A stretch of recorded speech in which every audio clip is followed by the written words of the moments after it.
Hi guys, welcome back to another episode of Masculine Mastery. My name is Dr. Rasif. It's the show where we talk about things that matter to modern day men. And with me today, I don't know if I can call him a doctor because he's not worked for a long time in the NHS, but Yusef, aka one half, the better half of Propane Fitness. Yusef, welcome. Of course. Thank you. Yeah, I don't know when my doctor card gets revoked, but I appreciate the intro. No, it's been a pleasure. The last time we spoke was 3 years ago. And since then, lots happened. COVID's happened. TikTok has happened. Vaccinations have happened. Lots of things have changed. But one thing that really remains is fitness bros.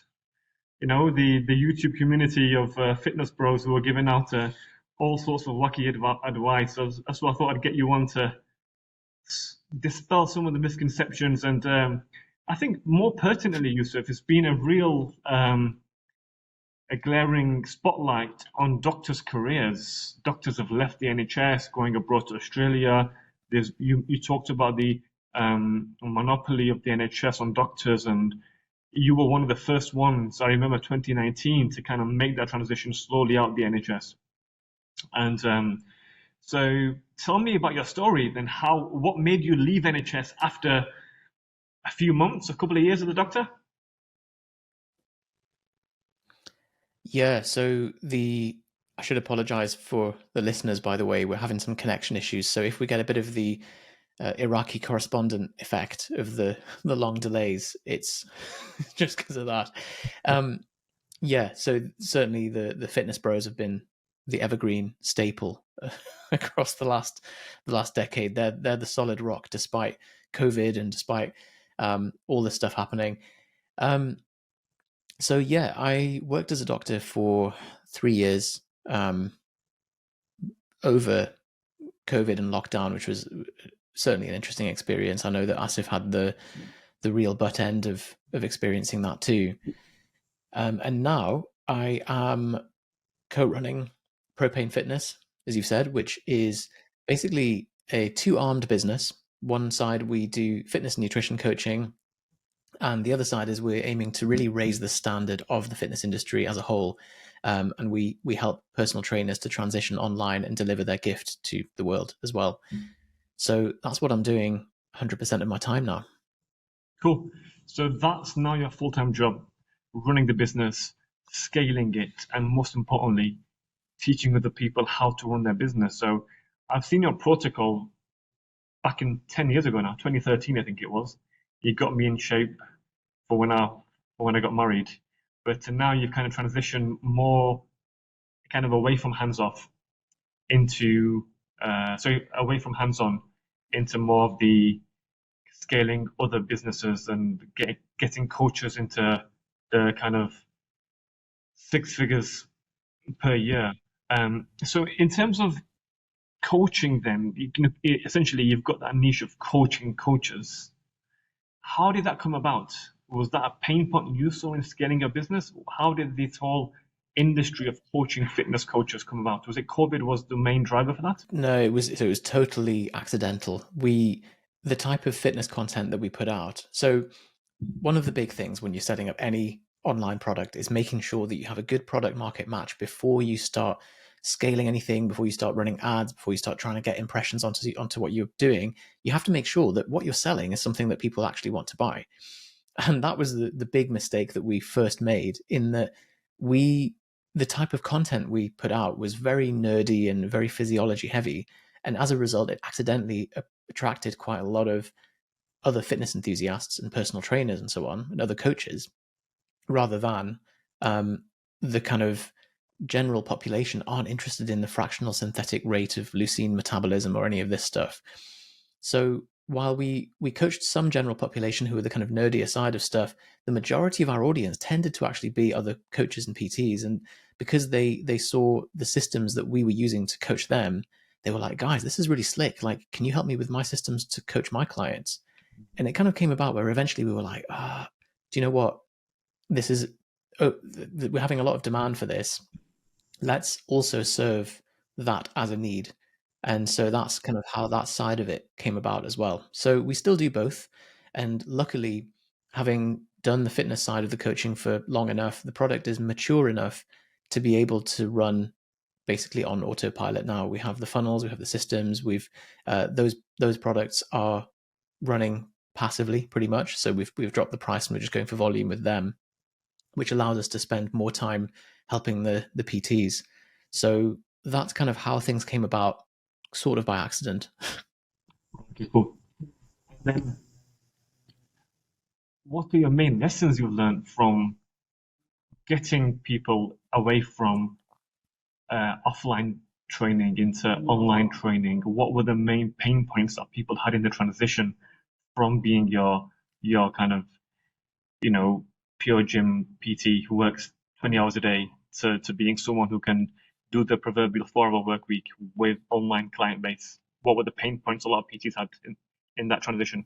So I think the lessons are something that we've certainly discussed quite a lot off camera, Asif, which are and it applies much more globally to probably a lot of your audience. People get in their own way so much, and we definitely see it within medicine, for example. What's happened is we apply a lot of very driven, dedicated, agreeable, rule following people into a particular system, and you set the constraints and off they go. And what ends up happening is they perform really well within those parameters, but they kind of atrophy those muscles to think beyond that. And because medicine as a training pathway and as a career is very much laid out step by step, it's easy to make the jump and think that the whole world works like that. And I'm sure you notice this, particularly there's some groups of doctors who are trying to leave the NHS, but they're looking for the training pathway to get out, and it's like it doesn't exist. You have to carve your own map. So, or the other option is the other kind of hitch point is imposter syndrome and procrastination and all those kind of things where people, by telling themselves some kind of story, stops them from making the jump into what they want to do. Yeah. The reason I'm mentioning this is because I think that those blocks apply to personal trainers moving online. They apply to someone who's in a career in finance, in an office job or anything, looking to do their own side project, and they apply in fitness. They apply in wanting to get into shape. You've seen the number of excuses that people use to not do the boring hard stuff of just going to the gym or just sticking to a calorie deficit consistently. Exactly.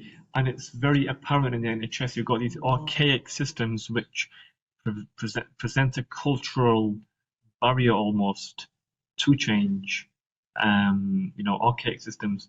And in terms of speaking about the NHS and the kind of bureaucracy of it, with the doctor strikes we've seen, I believe this week or next week, there's a third set of strikes. So a lot of doctors are now open up to the fact that having secondary income streams, having the digital nomad pathway where you can work from home, have a coaching business, doesn't necessarily have to be fitness coaching, but some kind of coaching or career coaching, counseling, therapy kind of stuff. Life coaching even has been quite a popular avenue for many doctors. The question I was going to ask you is, how have you found transition from wearing a mask and having a stethoscope and going to work every day to now being effectively your own boss? And I understand just having 1 month in Philadelphia. How is that transition for you? For me, medicine has always felt like my side hustle, but I think that's just because of the fact that I Propane preceded that, and so by the time I was working as a doctor, there was lots of things going on at once. Certainly, as you say, it's more of a shift, more of a switch in lifestyle for a lot of people. I worry about the state of the NHS staffing over the next couple of years. If as you say, it's the third strike now. I didn't realize that that's the case. I've kind of been out of the loop, but from friends my old colleagues and things, morale seems to be really low. I don't know if that's been your experience as well, of seeing people who are still working there and just getting taken the piss out of by their employer, basically. And it's got to hit a breaking point. There's a mismatch between the public perception of clap for NHS and appreciating the nurses, and then what they're actually paid. So as you say, that is going to put enough pressure on people to eventually hit the point where they're saying, do you know what? Yes, it's a ball ache to leave and retrain, but I'm going to have to get out. And that is a big shift. So for me, it didn't feel like much of a jump because I was lucky enough to have those options, alhamdulillah. But it's going to become a forcing function for people over the next few years, I think. Yeah, no, absolutely. We've seen a big kind of uptick in amount of medical coaches now. And you mentioned something interesting there. Doctors are very much risk averse. They're not following a structured pathway, whether that's in training, medical school. There's a natural progression. There's some kind of career ladder there. What advice would you give for medics? Because I get DMs daily on Twitter and LinkedIn, etc., about doctors wanting to transition, but they hate the uncertainty because medicine's all about certainty. We are inherently averse to clinical uncertainty. You know, we practice medicine safely, but being your own boss, running your own business, being an entrepreneur is, you know, there's inherent risk there. And I find medics tend to be the most risk averse, yet they have the most amazing set of transferable skills: communication, delegation, problem solving, diagnostic skills, you know, people skills. They are just underutilized. I always say this: medics are the dumbest smart people in the world. So what advice would you give for medics wanting to transition into full-time coaching in terms of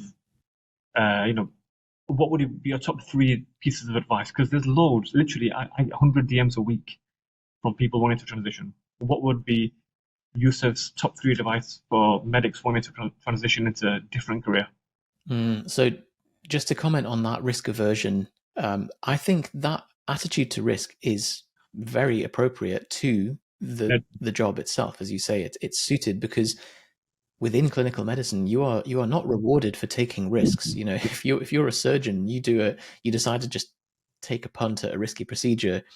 There's very little upside to doing that. You know, we have to look at the stats and the guidelines and be informed by that. So at the micro level, it's very appropriate. On the macro level, in terms of career planning and stuff, this is where I think that you're referring to, that we are within the private sector, you are rewarded for taking risk. And that's the whole point of why entrepreneurs are paid more, because they're compensated by the market for the risk that they take. So I think that's really the model to bear in mind when, especially if it's doctors who are looking to leave. I did actually write an article on this when I was when this was a bit fresher in my mind. Let me find it, because is that the article that went there's viral? A few things that with you being the front page. Oh, so that was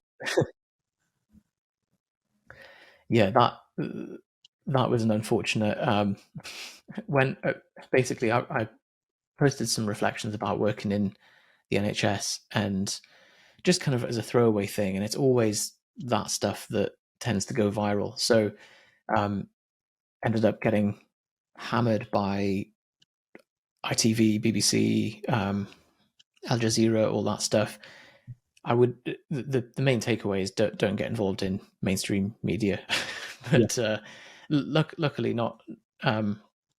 I didn't take up any of the interviews, but I just think they're just selling clicks rather than truth. Anyway, what I was going to say was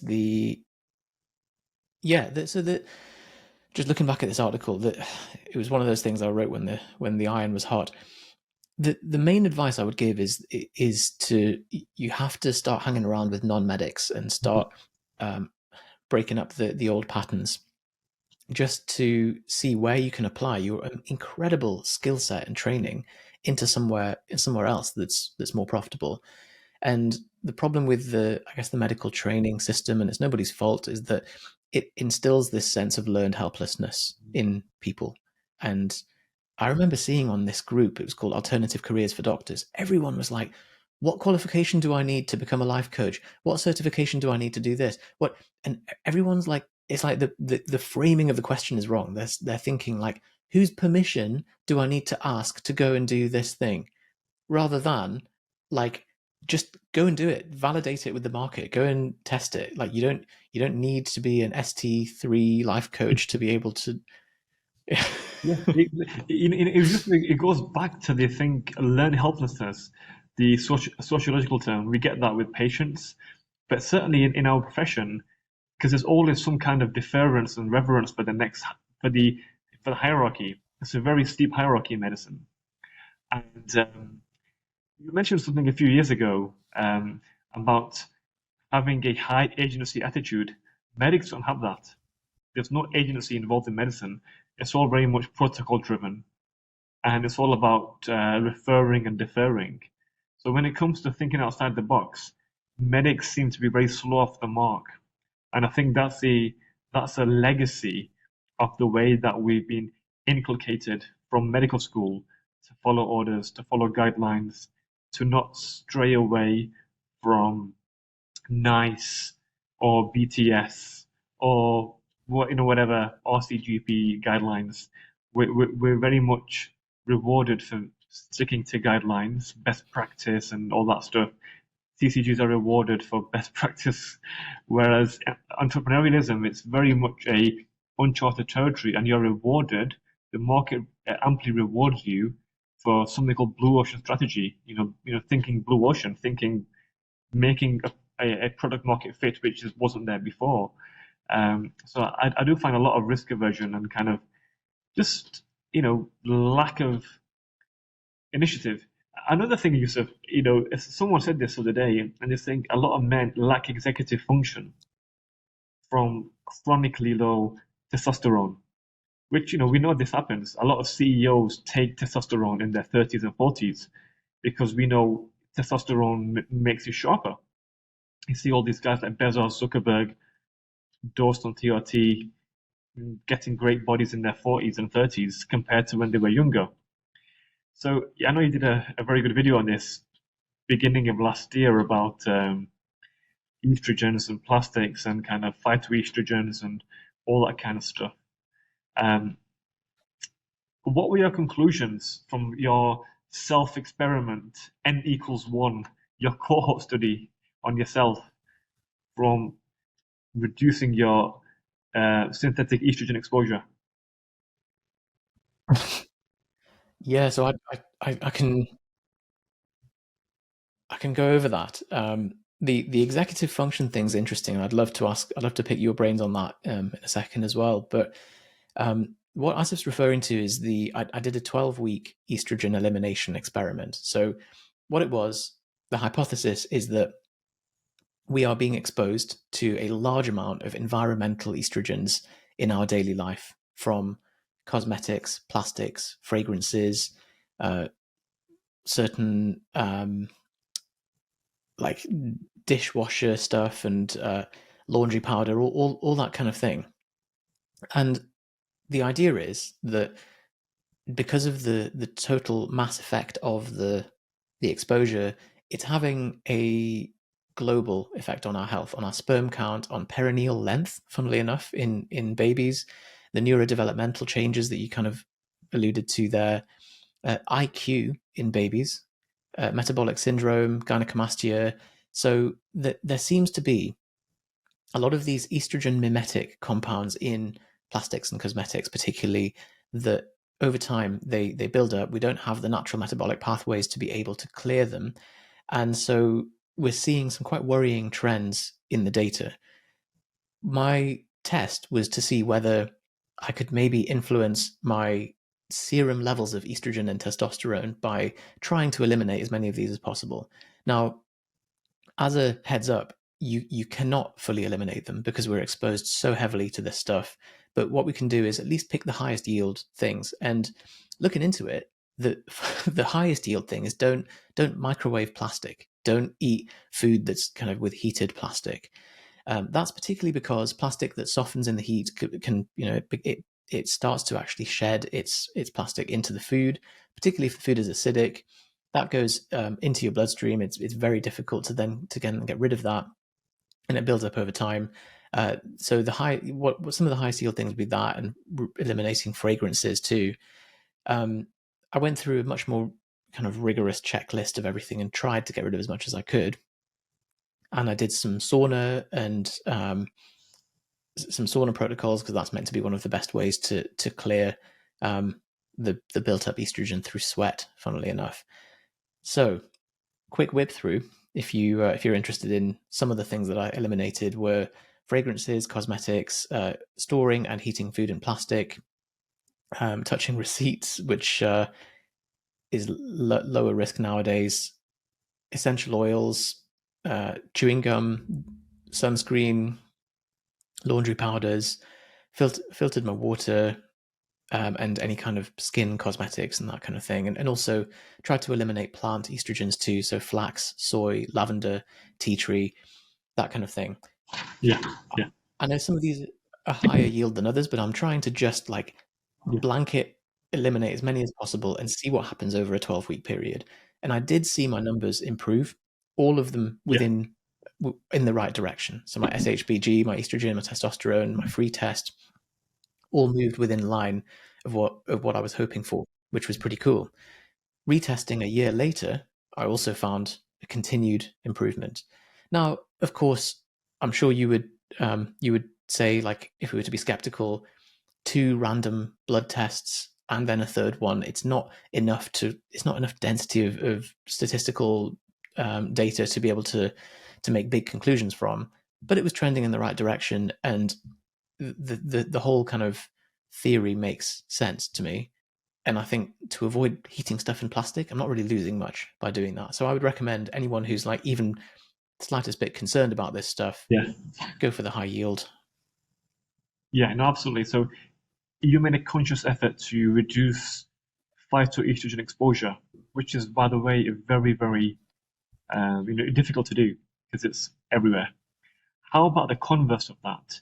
So not just reducing your estrogen, but consciously and deliberately trying to increase your testosterone, because we know that's almost half in the last 40 years. So we hear all sorts of things: semen retention, cold showers, red meat, intermittent fasting. So have you been on that protocol yourself, the Huberman protocol, and how have you found it, or have you kind of just been happy with the estrogen minimization? Yeah, good question.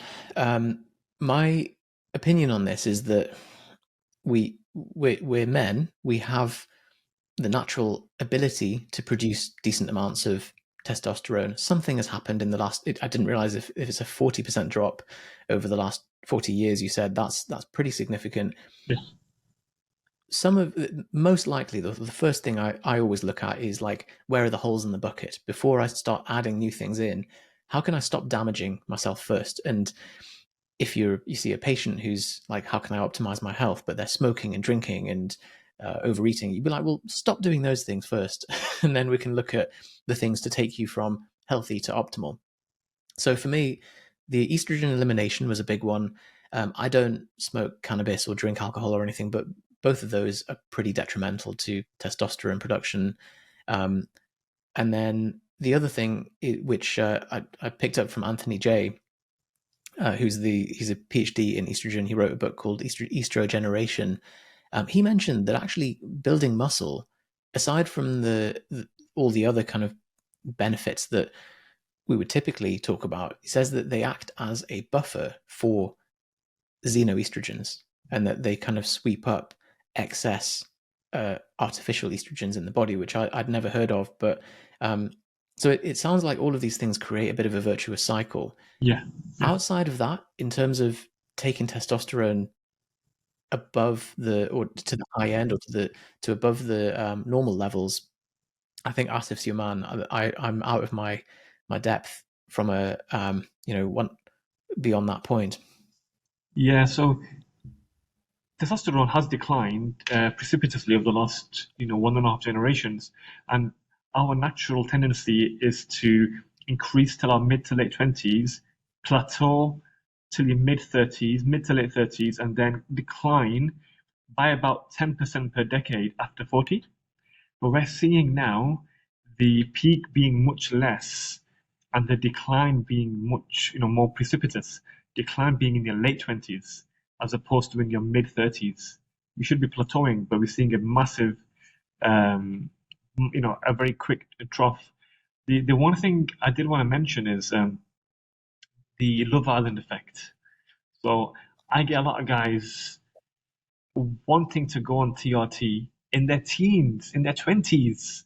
And you mentioned the analogy of the bucket, the holes in the bucket. These guys Wow. aren't eating right.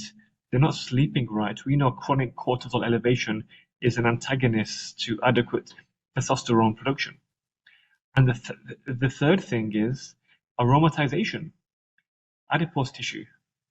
You're converting that testosterone through aromatase into kind of female hormones, aren't you? If you got increased adipose tissue, so the holes in the bucket, getting lean, dropping your body fat percentage, sleeping better, stopping smoking, and just stress management. And then people want to go on TRT without doing this. It's a real, I call it the Love Island effect. People want to get jacked very quickly. I do wonder how much of that decline in that earlier drop off in age can be explained by obesity rates Yeah, as well. I don't know, I haven't seen the data, but as you say, it all matches up, doesn't it? And yeah, I've seen this particularly is a bit of a mindset problem of like it comes down to people avoiding doing the boring hard yeah, stuff, and they're going, I'm 24, but I'm not in the shape that I want to be in. I'm going to go on TRT. It's like you're 24, like that is just and yet you're eating terribly, you're not sleeping well, and I've seen people not even just TRT but just using um you know performance enhancing doses of, or actually reckless doses of steroids just to stay in average shape, just to yeah, offset all of the downsides of their bad lifestyle. And it's like the amount of risk reward that we're taking here is insane. I've heard Peter Attia talk about this in terms of that's the equivalent of picking up pennies in front of a train. He's like, if I'm going to be introducing a supplement into my life, I want to be picking up dollar bills in front of a tricycle, not pennies in front of a train. exactly. Really good analogy. And That's a weird analogy, but yeah, no, but I it suppose makes sense. to Absolutely. expand on that, I Yeah. mean, Go ahead, sir. You go ahead. Yusuf. sorry, the delay on the line here. Yeah. Now I was saying it's essentially to move the big stones, to move the boulders, you got to get rid of the pebble in your shoe first. Get rid of the pebble in your shoe, then move the smaller stones, then move the boulders. These guys are going straight for the boulders. It's cognitive dissonance, isn't it? And it's the whole Love Island effect. I want the quickest ROI, but you're not doing the basics. And what does it come down to? Lack of deferred gratification, lack of discipline, and lack of long-term planning. It's the whole Instagram, TikTok generation. Even now, TikTok and Instagram, their algorithm favors short-form content. Because what we're doing now will not be favorable compared to a 20-second clip or a 10-second clip. It's the whole algorithms move towards quick dopamine hits. And we're seeing that now in physique. When I was at university, uh, I can pretty much guarantee nobody was on steroids. And I went to university with Johnny, just a few years apart, and he could corroborate this. I don't think there was anyone on gear, anyone. The big rugby lads, rowing lads, they weren't on gear. Now it's a pandemic. It really is a pandemic. 18, 19-year-olds on Deca, on Tren. What? 18? Your hormones are still, you know, firing, and you've not reached peak yet. You've not even reached your peak bone mineral density. You've not even reached your peak height yet. You're still growing taller. Why are you on Deca for? Why are you taking test? It's ridiculous. You're right. This is. I'm so grateful that we are the age that we are, because we're all products of our environment, and this short gratification, instant Uber Eats, Amazon Prime Yeah, kind of mentality, TikTok feed is all because it's all being like pushed on us, and it takes this overwhelming effort to kind of push that away and be like, no, I'm gonna just sit and grind with the hard stuff, and even if you're listening this far into a podcast, hats off to you for for sticking with the long form content, because that's always where the juicy stuff is.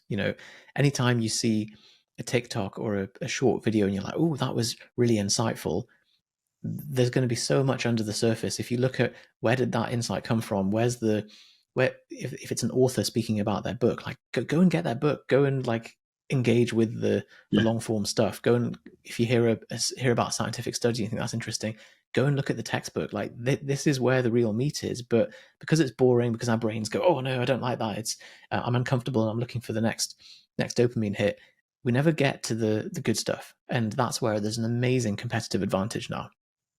Yeah, absolutely. But also, Yusuf, in an interesting way, it works in our favor because the bar is set so low. The barrier to entry is so low now to create YouTube content, long form content, because nobody's doing it now. People are just all about flexing and stunting on TikTok. So the barrier to entry now, I think there's been a precipitous decline of IQ, like you said. And going back to executive function, you see now a lot of CEOs, because I've worked in the corporate world, and you're seeing a lot of CEOs now taking TRT gels, patches, injections now. Because even like someone like Dr. Dre, look at Dr. Dre, he's in his 50s now. He's in great shape. Look at Jeff Bezos. Look at Mark Zuckerberg. Because we're having a much greater decline now in serum testosterone. So essentially, you could have been an effective CEO, you could have been an effective leader up until your 70s, really. But now the decline's happening much earlier. So you're getting brain fog, you're getting indecisiveness much earlier, perhaps in your 30s and 40s. And we're seeing that with men's posture and men's kind of physiques as well. So they're having to resort to TRT at a much earlier age. I think a big contribution to this is processed foods. Like just the whole burger industry. This wasn't around 30, 40 years ago. But Uber Eats has changed the game now. Because before you had to drive to McDonald's, now you can literally get it on demand. And you don't know what they're putting in your pizzas and burgers, which is crushing your test by increasing your estrogen. How much of the effect on, I'd love to see some of the data on executive function, but I'll take your word for this. How much of this do you think is neurochemical, is kind of from the decline in testosterone, and how much do you think is it being contributed to by culture and society and behavioral attitudinal changes, or are they one and the same thing? I think I think it's a nuanced answer really. I think neurochemically, I think that will be the chief cause. Neurochemical distortion now, our testosterone has almost halved, it's plummeted in the last 40 years really. So you look at the early 80s compared to now, we've 40%, some say 25, some say 40, that kind of range, a significant proportion, less testosterone than it was in the 80s. And then the cultural change as well, absolutely going from the long strategy game to now quick wins, all that kind of stuff. But I think neurochemically, because the role of a CEO, the role of someone who manages organizations has not drastically changed. It's still complex, it's still multifaceted, but we're seeing such a decline now in ability, because this whole thing about brain fog. If you look at one of the most Googled terms of 2020 during COVID, was COVID brain fog. And that again, it's a lot of we talk about dopamine fatigue, you talked about detox as well before, dopamine detox. Our dopamine receptors are just completely smashed. They're just fried up from constant up. And they say the average 10-year-old sees more naked women in half an hour than the king of the past would have in his whole life. So if you look at Genghis Khan, for instance, I don't know how many wives or concubines he had. He would have seen hundreds of naked women. But a kid can see that now in half an hour. You know? So imagine that. The dopamine, he's not developed yet. His frontal cortex is not developed yet. His limbic system is not developed yet. So he's getting all this access. And no wonder why there's a Yeah, huge I've from never considered it like that, but that's got to be the No, go ahead, Yusuf. Speak, please. Sorry, I missed that with the connection, but you're right, the level of rewiring that's that's happening when someone is that humans and brains don't change that quickly intergenerationally, but some suddenly just one of the levers in the system, in the big dashboard of human consciousness, has been pushed to max, which Yes. in your case, as you've said, there is exposure to naked women goes from, like, I don't know, a couple every couple of years or decade up to several per half an hour. Yeah. So like that's a really concerning change, and of course that's going to have downstream effects on the way not pleasure centers and perception towards women and attitudes towards themselves and self-image and uh, all these things. It's like, what do Yeah. you do? Yeah. It's a really good book called Dopamine Nation, and it talks about this as well: pornography addiction, gambling addiction, and I always say everything. I think it's Lewis Howes in the School of Greatness talks about the greatest skill you can have beyond anything is emotional regulation, because then that has a downstream effect on your finances, your physique, your mental health. It all starts with emotional regulation, because we're a generation that's been fed a lot of dopamine. So our ability to sense pleasure is diminished. And secondly, levels of depression have skyrocketed because nothing is stimulating like it should be. And Mo Gadat, who's actually been on Stephen Bartlett's podcast 3 times now, the last one was last week. He's actually a fellow Egyptian guy, Mo Gadat, the ex chief engineer of Google X. And he talks about gratitude and how we're losing that, and gratitude being the world's greatest drug. It really is. If you look at if you look at fMRI scans or functional MRI scans of people who are grateful, their pleasure centers light up in the brain, limbic system, you know, their neocortex, their prefrontal cortex, they light up in the brain from gratitude, just thinking about grateful memories. And we're lacking that as a generation. We've become a generation of ingrates. And I think a big part of that is pleasure for no effort, really. You're having to, literally getting the most amazing 10 out of 10 women from South America by the click of a button. There's a few emotions that we're so you've highlighted two things there. One of them is we've had this massive upswing in sexual variety, something that we've never tested before in the human operating system. And then a massive downswing in gratitude, which was previously something that was kind of running us and keeping us emotionally regulated. I would argue that the other rare emotion that no one really experiences much anymore is boredom, Yeah. unless your phone runs out of battery or something. But you very rarely nowadays see someone sat in a cafe just drinking a coffee, just doing nothing else. There's always some stimulation that has to be going on. And if you are just walking around doing nothing on your own, like, it's almost suspicious nowadays. Yes. Yeah. It's like we're expected to be stimulated. We're expected to be engaged. And, the greatest ideas, conceptions come from nothingness. They come from your shower, your hot shower, your walk by the beach. And you can't that creative juice has been really diminished now because we're forced to work. In Silicon Valley now, their working hours are ridiculously long. The whole movement of having liquid meals just to get more work done. But AI is going to change that now. We need more creativity because the actual crux of the matter is most menial jobs, most of the routine things can be done by AI. ChatGPT version 2.0, watch this space. Yeah, that the breathing route, and this is a lesson that I've really struggled to process, especially with the constant drive to always be productive and always be doing something with output. That I've ended up like squeezing into all of the times that are meant for rest as if they're dispensable. And I'm realizing now that actually rest is essential. Yeah. Proper Yeah. time off to be able to have an on switch and an off switch. Yeah. Otherwise, your output and your efficiency just also Yeah. dwindles, and you Yeah. just end up doing this kind of low grade pseudo work all the time, which Yeah. I've been very prone to, and it's a terrible habit. Yeah. No, exactly.